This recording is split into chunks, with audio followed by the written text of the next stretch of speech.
I'm pissed off. You know, and I don't get pissed off about movies very often.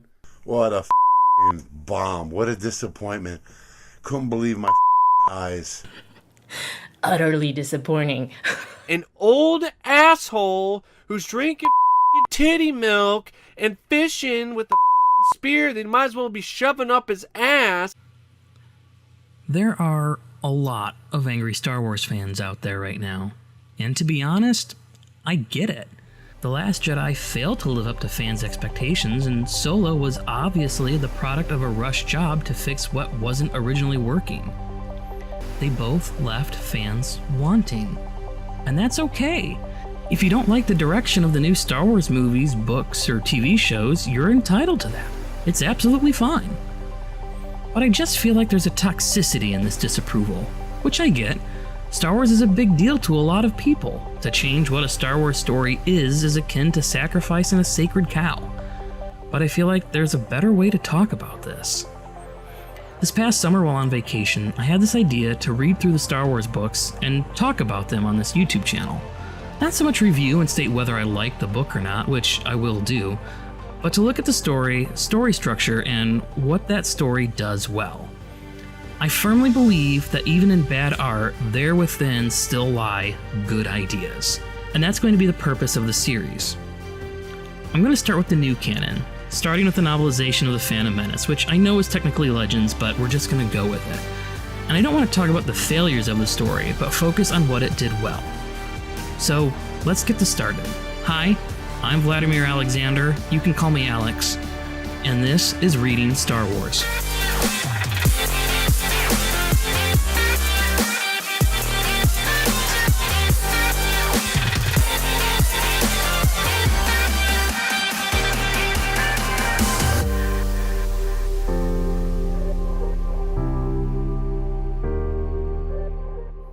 Star Wars Episode 1, The Phantom Menace. That's a lot of colons. The Phantom Menace was written by Terry Brooks. Terry Brooks is known for his Shannara and Landover novels, and please forgive me for butchering the pronunciation if I did of Shannara. I haven't read these books. The only Terry Brooks book I've read so far is this one, the Phantom Menace novelization, and he did a fantastic job with it. At first, he wrote mainly sci-fi, westerns, generic fiction, and nonfiction. It was when he was given Lord of the Rings while in college that inspired him to write mainly in fantasy for his career. And here's a fun fact, he was handpicked by George Lucas to be the writer of the novelization of The Phantom Menace. So how does a story stack up? Well, first, let's talk about story structure. Think of story structure like architecture. There are houses, shacks, shanties, igloos, huts, office buildings, skyscrapers, museums, palaces, pyramids, and oh so much more. But in order to be a stable and strong structure, the architect has to design her building to obey the laws of physics. So even though buildings may look wildly different from each other, the principles are the same for each. And just like architecture, each story has different needs with different styles and will look and feel differently, but it must obey the laws of storytelling that are ingrained in each of us. All of us know what makes a good story work, even if we can't really verbalize it, or even bring to the forefront of our mind why. It's just who we are as humans. We are, by nature, storytellers. It kind of forms the basis of our communication. But there is a way to symbolize the structure that we all know innately. The story circle. This is what Dan Harmon uses to break a story. He's a creator of Community and co-creator of Rick and Morty. First, you'll see the circle is divided into a white top half and a black bottom half. The top half represents life, consciousness, and order. The bottom half represents death, subconscious, and chaos. And then from there, the circle is divided into 8 segments. This represents the core of the story. These 8 segments are the journey your character is going to go on. So the first is just you, the hero. And the hero in their element. It's their everyday life. Everything is in order. It's safe. But then, number 2, they want or need something. So number 3, they go. They go to get what they need. This leads them into the chaos area of the circle, or the chaos realm, as I'm going to call it. In this area, they're going to be pushed to the brink. It's going to challenge them and change them. The things they fear, they will face here. Well, down in this chaos area, they're going to search what they're looking for, find what they need, and then take it, but pay a heavy price for what they desire. And then they'll return home, which is a journey back to order. But they not only return, they return, lastly, number 8, having changed. Now, what drives change is the payment of that price from earlier, which is typically something dear to them that they have to let go of. That's key. That price has to change them. Otherwise, what was the point of that journey? This is called character development. And generally, the character will develop from a moral/emotional wound that they have. They have to have some sort of deficiency. It's out of the wound, so to speak, the flower will grow. It's this wound that the story should test. It's also this wound that will tempt our hero to sacrifice his value system. And that's another area of growth and development. The hero should have values that he keeps to. The events of the story will test to see if he truly holds those values. Will he give them up for anything? Will he falter in his virtue? Will what he values change? Will it be for the better or worse? That's what makes a character dynamic and interesting. And this is what makes for the core of a good story. Now let's talk about Phantom Menace. I want to take a look at the story through 3 characters, and I'm putting 3 in quotations because our first character is actually a set of 2. We're going to focus on Qui-Gon and Obi-Wan, Padme, and then, of course, Anakin.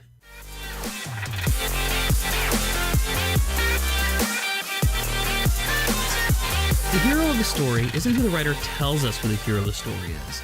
He has to show us who the hero is by the actions he makes. The hero is the one who pushes the story forward and shows the most growth and progression. He will also define the values the story wants to impart onto us. And in The Phantom Menace, that's Qui-Gon Jinn. It's not Anakin. The main character of a story, even an ensemble cast like Star Wars, is going to be the person who puts forth the greatest effort in maintaining agency of their own story, and the one who pushes the story forward the most. We see Padme do this to an extent, but the main actor in these events is Qui-Gon. He simply just doesn't react to the events around him. He's moving with the flow while also constantly reformulating his plans to achieve his own goal and get what he wants and needs. We see this in the beginning when the negotiations fail and the Trade Federation begins invading Naboo. His want is to end the Trade Federation's blockade and to help the Queen protect her people. Now that the Trade Federation is invading, he reformulates his plan to get to the Queen to protect her. When they don't land anywhere near Theed, where the Queen is, he comes across Jar Jar, who is not everyone's favorite character, though I do like how Qui-Gon introduces him to Obi-Wan when they reconnect in the forest. What's this? A local. So he rescues the Queen, and they're going to go to Coruscant where they can plead to the Senate to help bring an end to the invasion. But they're diverted from their course towards Coruscant. And even in this, Qui-Gon is maintaining agency over his journey. He's reacting, reformulating, and re-engaging. And then there's Qui-Gon's relationship with Obi-Wan, his pupil that he is training, his Padawan learner. Through these events, we begin to see there's an animosity between Qui-Gon and Obi-Wan. The two have a great respect for each other and love one another, but they butt heads a lot. And Terry Brooks goes into a bit more detail about this than the movie does. They have clashing personalities and personal philosophies and how they approach the Force. Qui-Gon is what I would call a faithful rebel. He strongly believes in the Jedi Order and the core of their teachings, but he views them as having put tradition in place over adherence to their teachings about the Force. While he firmly holds to the Jedi way, he believes the Council has become complacent, no longer truly adhering to the Force as much as they adhere to their extracurricular traditions. And Qui-Gon is going to stand up to that. He's going to defy them wherever he sees fit, because he doesn't believe they completely follow the will of the Force like he does. This is Qui-Gon. He is this person to a fault. Because of this, he also misses things. He misses the bigger picture. Like at the very beginning when Obi-Wan can sense that there is something else going on. I have a bad feeling about this. I don't sense anything. He is sensing the Sith, even before they encounter Darth Maul on Tatooine. Qui-Gon shuts him down. He's so concerned with the moment by moment, he can and does miss what is truly happening behind the scenes. So that's one point of contention. And when Qui-Gon discovered Anakin Skywalker, he was willing to openly defy the Council and put his relationship with Obi-Wan in jeopardy when he announces he would take Anakin as his Padawan learner. He was willing to replace Obi-Wan in that instant to train this troubled child he found in the backwoods of the galaxy. It's even more strain on Qui-Gon and Obi-Wan's relationship. Obi-Wan agreed with the Council's choice on not training Anakin. While Qui-Gon is a free-thinking rebel, Kenobi is a company man through and through. This is what causes them to conflict with each other so much. Obi-Wan didn't waver from the authority of the Jedi Council, while Qui-Gon would openly talk against it when he felt they had contradicted their own values. It's this personality trait that becomes Qui-Gon's demise. His concentration on the here and now came at the expense of being mindful of the future and the greater events surrounding him. There's an excellent video by the Stupendous Wave that talks about the Darth Maul fight and how this trait of Qui-Gon's got him killed. I'll put the link down below. I suggest you take it out. It's an interesting take. So if Qui-Gon's failing was in being too much of a rebel, Obi-Wan's failing was in not being flexible enough to know when the Jedi Council may be wrong. Thankfully, Obi-Wan doesn't take Qui-Gon's rash choices as personally insulting. He actually understands that his master does have great confidence in him, and he truly admires and respects Qui-Gon. And some of his idiosyncrasies do wind up rubbing off on Obi-Wan. And this is where we see the greatest change in the story. Even though this is Qui-Gon's story, since he is the one pushing the story forward, it is equally shared with Obi-Wan, who is the one who gets what he wants, pays a heavy price for it, and changes. See, while Qui-Gon wants to protect the Queen, Obi-Wan's chief desire, which we find closer to the end, is to become a Jedi Knight. The trials. He doesn't face the typical trials that the Jedi Order has for Padawans to complete, but instead his fight and defeat of a Sith Lord acts in place of his trials. And in this he lost his master, a man who was like a father to him, even though they were very different men. And while Obi-Wan struggled with keeping himself in the here and now, it's in that moment, hanging on a ledge for dear life, that he learns the strength of that technique. He becomes mindful of his surroundings in the present moment. Even though that was Qui-Gon's downfall, this leads to Obi-Wan's success, because he's more balanced between looking to the future and remaining in the present. Obi-Wan becomes what Qui-Gon wishes he could have been, something Qui-Gon even acknowledges. Obi-Wan becomes a greater Jedi because he learns how to balance that rebellious attitude with compromise and understanding, being present while mindful of the future at the same time.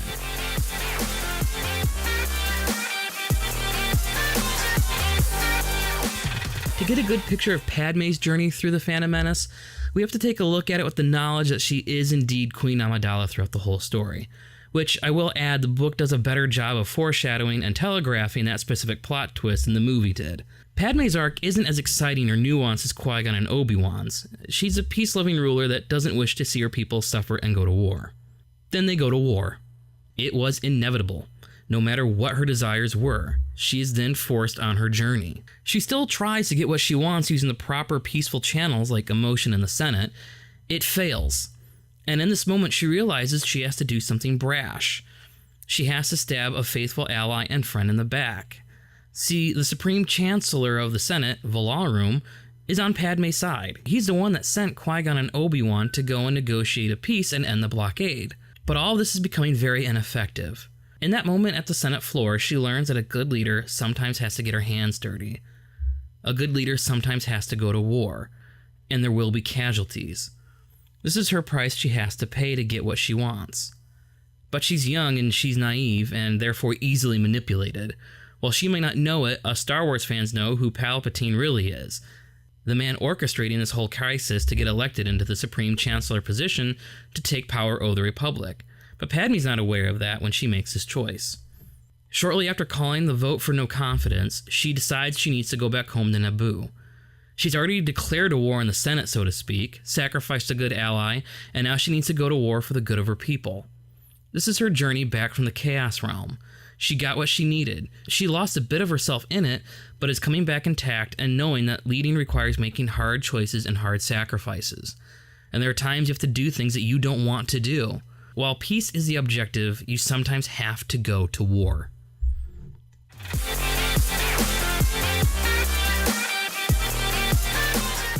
Anakin is an interesting character. What?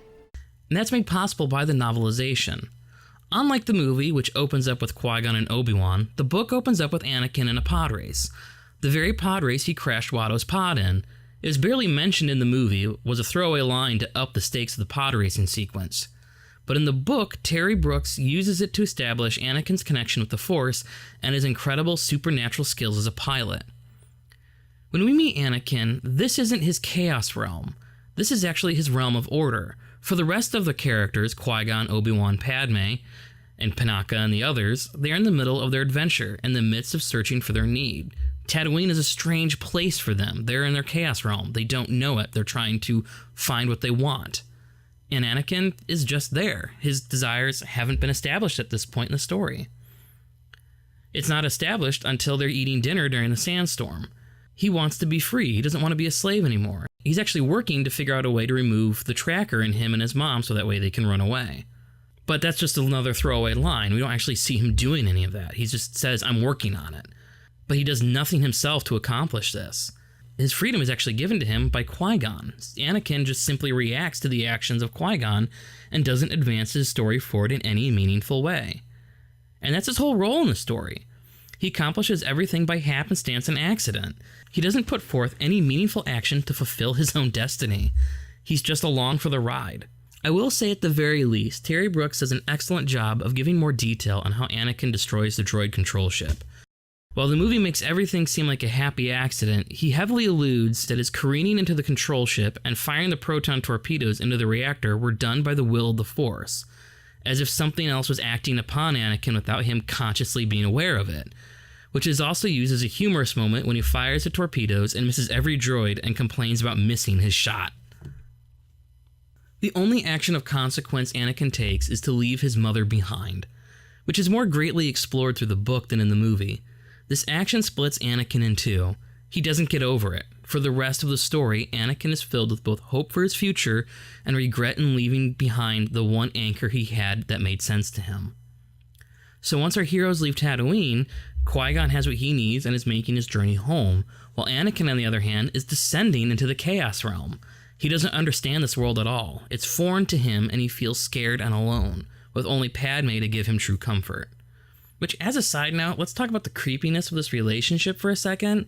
He's 9, she's 14, the two obviously share a bond, and 9 and 14 is a huge age difference, at least at that point in time. Like, the difference between a 9-year-old and a 14-year-old is just astronomical. And Anakin is also kind of supplementing his lost relationship with his mother with that of Padme, and she kind of reciprocates it. It's like a gross fetish adult movie of some kind. Anyway, while Padme, Qui-Gon, and Obi-Wan get their resolutions of exiting the Chaos Realm and coming home having changed, Anakin does not get that luxury. He's left at claiming what he wants, to be free and to become a Jedi Knight. But he doesn't ascend. He stays here in chaos, and this may actually be the point. Now that I'm looking at this more closely, the story of the prequels is a story of how Anakin falls to the dark side and becomes Vader. If in this initial story he gets what he wants and pays a heavy price for it, but never returns home, having changed, then this is the start of his descent. This is the start of Anakin not being able to adapt and change, and instead of coming out of chaos, he becomes chaos, learns to feed off of it and embrace it, because he never learned how to cope with the price he had to pay for what he wanted, his freedom. Now, I know I didn't mention this at the beginning of the video, but I just want to talk about the villains for a second. I have one question for Newt Gunray and the Trade Federation. What do they want? Like, seriously, what do they want? What's their end game? I get it, have Amidala sign a treaty to make this invasion legal, but why did they invade in the first place? What are they going to do once they have possession of Naboo? What's their plan? I mean, I understand Sidious's end game. He wants to become Supreme Chancellor. That's it. This whole thing for him is to get more power. He doesn't care what happens to Gunray. So how does this benefit the Trade Federation? How does this blockade and invasion further their own interests? What do they want? I know a lot of us like to shit on the Phantom Menace, myself included, but you know what? It's not that bad, actually.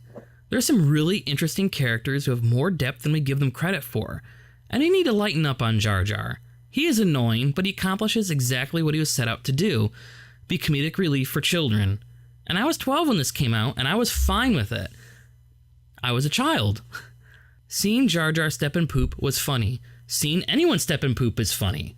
Other than that, the only things going against Phantom Menace is that the villains are pretty half-baked, and the movie can be really boring. Have the Senate bogged down in procedures.